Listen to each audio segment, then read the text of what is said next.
Hi, beloved. So today I'm going to teach you how to do a burning bowl. So why would you do a burning bowl? They're done in rituals.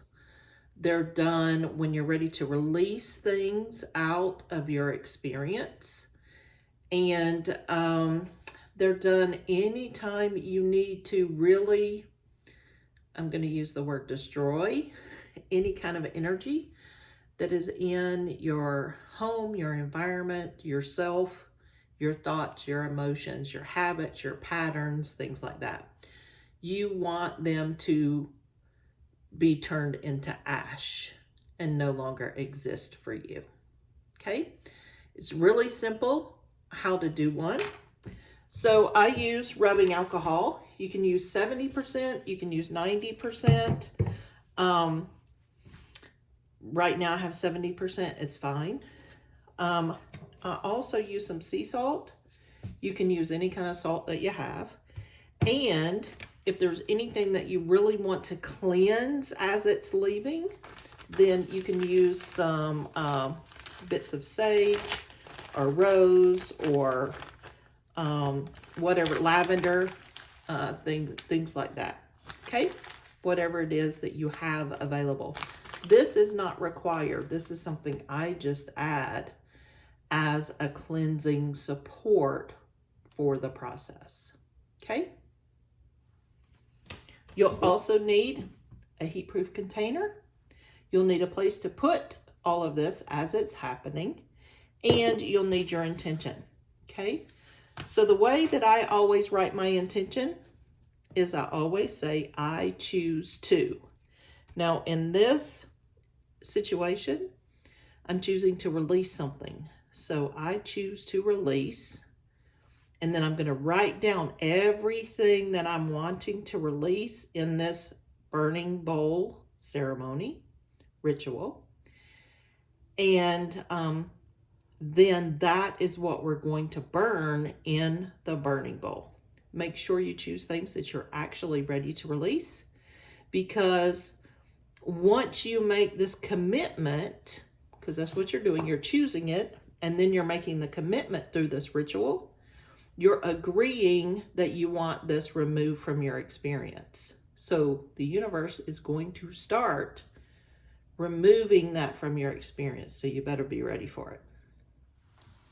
All right, so I've written my intention. I have my heat-safe bowl. I'm going to put some salt in.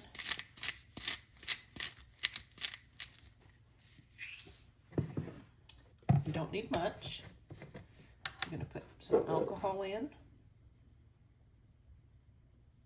Again, you don't need much. That was maybe half teaspoon, okay? Because I am releasing, I'm also going to utilize a piece of sage here. I'm going to light this sage that then will light the alcohol on fire. Okay, we are starting a fire. That's what we're doing. Okay, so I'm going to move this into the fire safe place. All right, so for me, I put it in my sink again. There's the salt and the alcohol, heat proof, heat safe. I put it in my sink. That way, if anything does go awry, I'm right here at the water source. Then I light my sage. You can just light the alcohol if you want.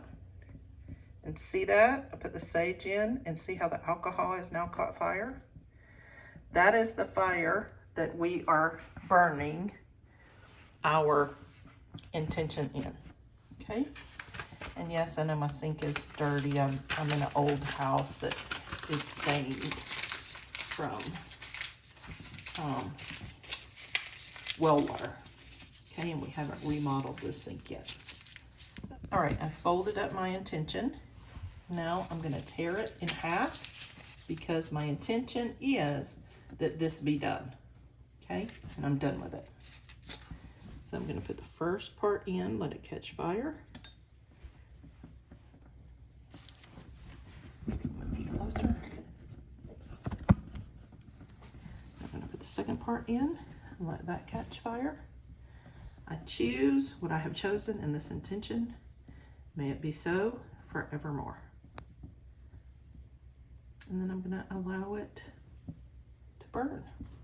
You don't want to do this in a windy place because you don't want, was a piece of sage again, you don't want the wind, right, to blow any pieces of the paper or any of that away. Okay, if any of it did not burn, you can go in and relight it if you want. Okay. And then just let it continue to do its thing. Once it is finished, now you stay here with it until it's done. And once it's done, then I usually flush the remains down the toilet. So what happens if you're doing your burning bowl and your paper doesn't burn? So it could be that you've wadded it up too tight. What you'll need to do is let everything cool off and either take that same intention that didn't burn once it's dry and cooled off and ball it up looser and do it again, or just nullify that one. Tell Spirit, I'm nullifying this one. I'm going to rewrite it and start over. So you rewrite it and just start over and fold it up looser. Tear it up into smaller pieces. That also can help. That's why I tear mine, is because it won't, the whole thing won't fit in that bowl. Also, if you put the paper in and it absorbs the alcohol really fast before you get lit, the parts of that paper won't burn. So what you'll need to do is wait and let that paper dry. Leave it where it is, just let it all dry out. And then when it dries out, then you can light it and burn it, okay? So those are some quick and easy fixes. Either start over or wait for it to dry and then light it. Be careful about doing this stuff outside or in any place where there's wind because it will blow the debris around. There could be sparks, you could set a fire, so be very careful. Also, I put mine in the sink so that when I'm done, I can add warm water to the container to kind of, drown everything, make sure everything is out once I know it's finished. I still don't like to walk away from it, so I'll stay with it until it's done. Once it's done, I add warm water because I don't want to break my glass container because the container is hot. And so I add warm or hot water to it to kind of dilute everything, make sure everything, all the fire is out, and then let it cool, and then flush everything down the commode. So I hope you appreciate these videos. I'm just trying to show you some techniques that you can use. If we're ever in a session or we're doing live things and I tell you do a burning bowl, you can say, what is that? And I'll tell you, come watch this video. It's easy peasy stuff, but if you don't know what it is or how to do it, you don't know. And so that's why I'm doing these videos. So I hope you enjoy. Please like and subscribe. Share this with anyone that could benefit. And I will see you soon.